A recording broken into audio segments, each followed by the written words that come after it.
কথাগুলো মন দিয়ে শুনুন। যেটা বলে আসলে তাদের চিন্তা ভাবনা ব্যতিক্রমধর্মী এবং খুবই ক্রিয়েটিভ। পার্থক্যটা একেবারেই স্পষ্ট যদি আপনি সেটা ধরতে পারেন। কলকাতার ময়ূখের ভাষায় বলতে হয়, ছাত্রদল আর থাকবে না। ছাত্রদল শুধু নয়, শিবির প্রকাশ্যে আসার সুযোগ পাওয়ায় ছাত্রলীগ, বাকছাস, ছাত্র ইউনিয়ন, ফেডারেশন সবাই ধীরে ধীরে অপ্রাসঙ্গিক হয়ে যাবে। কদিন বাদে তাদের দলের মিছিলের জন্য কর্মী আর খুঁজে পাওয়া যাবে না। নতুন করে ছাত্রদল, ছাত্রলীগ আর করতে চাইবে না। শেখ হাসিনা শাক দিয়ে দাবানল ঢাকতে চেয়েছিল, কিন্তু সুপ্ত থাকা ছাত্র শিবির আগ্নেয়গিরির মতো লাভা হয়ে ছড়িয়ে গেছে দেশের আনাচে কানাচে। দেখুন, ছাত্রলীগ একসময় বিশ্ববিদ্যালয় ক্যাম্পাসগুলোতে কেন এত কর্মী পেত জানেন? সহজ হিসাব, হলে থাকার একটা সিটের বিনিময়ে। এজন্য বছরের পর বছর ধরে সব সক্ষমতা থাকার পরও কোনো সরকার কিংবা বিশ্ববিদ্যালয়ের প্রশাসন সিট সমস্যার সমাধান করত না। চাইলেই ঢাকা বিশ্ববিদ্যালয়ে গণরুম নামক জেলখানা, যেখানে 4 জনের জায়গায় 40 জন গাদাগাদি করে ঘুমায়, সেটা কিন্তু বন্ধ করা যেত। দু একটা হল বানালেই হয়ে যেত, কিংবা বহিরাগতদের খেদিয়ে সিটের সুষ্ঠু বন্টন করলেই তারও কষ্ট করে আর থাকতে হতো না। কিন্তু ওরা সেটা করেনি, কারণ সমস্যা সমাধান হয়ে গেলে কেউ আর ছাত্রলীগের মিছিলে যেত না। বিশ্ববিদ্যালয়ের পলিটিক্সটাই মূলত সিট পলিটিক্স। একজন আলাভোলা মেধাবী ছেলে খুনি হয়ে ওঠে এই সিট পলিটিক্সের কবলে পড়েই। বুয়েটের আবরারের ঘটনা যার জ্বলন্ত উদাহরণ। এখন 5 আগস্টের পর বিশ্ববিদ্যালয়গুলোতে এই সিট সংকট কেটে গেছে। হল প্রশাসনের মাধ্যমেই হচ্ছে সব সমস্যার সমাধান। ফলে যা হয়েছে তা হলো, সিটের জন্য ছাত্রলীগের মতো অনেকটা ক্ষমতাসীন দাবি করা ছাত্রদলের কোনো ভাইয়ের রেফারেন্স লবিংয়ের জন্য তোষামদি করা লাগছে না কারো। দলের মিছিলে যাওয়ার কোনো শর্ত নেই। হলে থাকতে হলে মিছিলে যেতেই হবে এমন বাধ্যবাধকতা আর বিশ্ববিদ্যালয়গুলোতে নেই। তাই খেয়াল করলে দেখবেন, ক্যাম্পাসগুলোতে ছাত্রদলের মিছিলে লোকবল একেবারেই কম। সেই পুরনো আদুভাই কিংবা বহিরাগত টোকাই ধরে নিয়ে এসে সুরাউন্ড দিতে হয় তাদের। ঢাকা বিশ্ববিদ্যালয়ের দিকে খেয়াল করলেই দেখবেন এমন চিত্র। তাহলে শিবিরের মিছিল এত বড় হচ্ছে কেন? তাদের অনুষ্ঠানগুলোই বা লোকে লোকারণ্য হয়ে উঠছে কেন? তিল ধারণের জায়গা কেন হচ্ছে না নবীন বরণে? সহজ উত্তর, শিবিরের ওয়েলফেয়ার পলিটিক্স বা জনকল্যাণমুখী রাজনীতি। এই রাজনীতিটা বাংলাদেশের মানুষ, বিশেষ করে শিক্ষার্থীরা দেখে অভ্যস্ত নয়। শিবির তার প্রতিষ্ঠাকালীন সময় থেকেই এই রাজনীতিটা করে আসলো।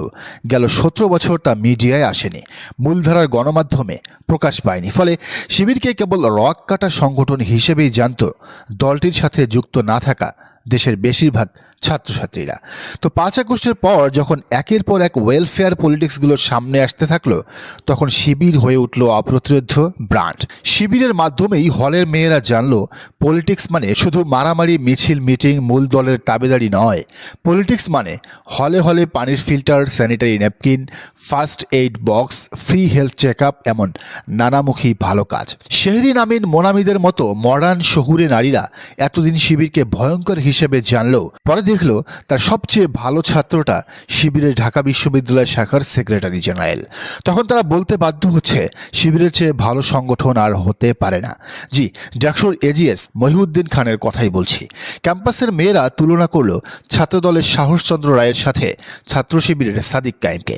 ওমা, এ তো আকাশ পাতাল তফাৎ।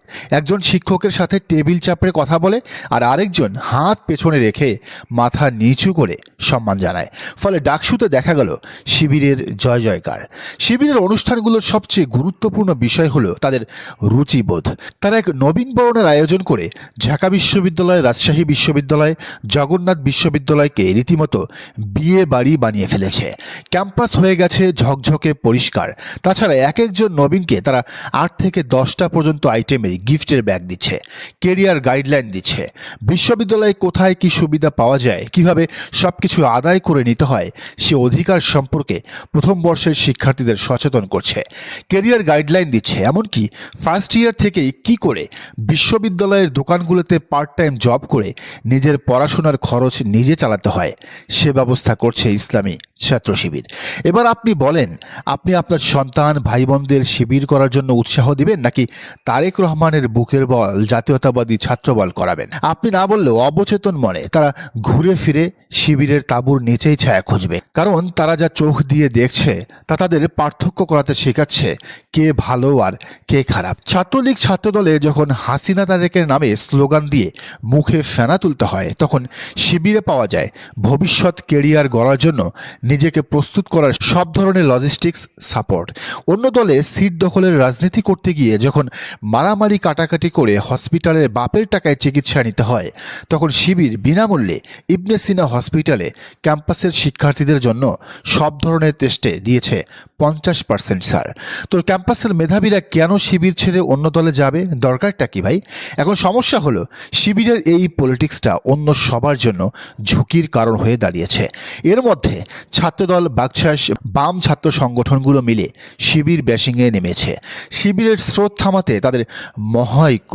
ফলে শিবিরের জন্য ওয়েলফেয়ার পলিটিক্স করে লং টার্মে টিকে থাকার লড়াইটা বেশ কঠিন, যদিও তারা কাজের গতি বাড়িয়েছে বহুগুণ। শত আলোচনা, সমালোচনা আর প্রোপাগান্ডার পরও তারা থেমে থাকেনি। তার চেয়ে বড় সমস্যা হলো, এবার কোনো কারণে যদি বিএনপি ক্ষমতার মসনদে বসে যায়, তাহলে শিবিরের উপর যে জুলুম নির্যাতন নেমে আসবে তা সামলানোটা হবে বেশ কষ্টসাধ্য কাজ।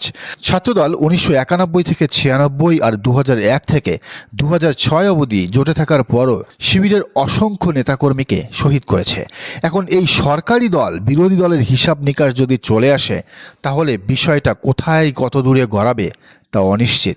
ফলে শিবিরের ওয়েলফেয়ার পলিটিক্সের স্বাদ যুগ যুগ ধরে পেতে চাইলে, ক্যাম্পাসের সন্ত্রাসের রাজত্ব ফেরত না চাইলে, জাকসু, রাকসু, চাকসুর মতো সাধারণ শিক্ষার্থীদের উচিত জাতীয় নির্বাচনে জামাতকে ক্ষমতায় নিয়ে আসা। এর বিকল্প আপাতত নেই। নইলে দেশবাসীর কপালে যেমন দুঃখ আছে, তেমনই বিপদে পড়বে কোমল প্রাণ বিশ্ববিদ্যালয়ের শিক্ষার্থীরাও। দর্শক, আপনি কি মনে করেন জানান কমেন্টের ঘরে।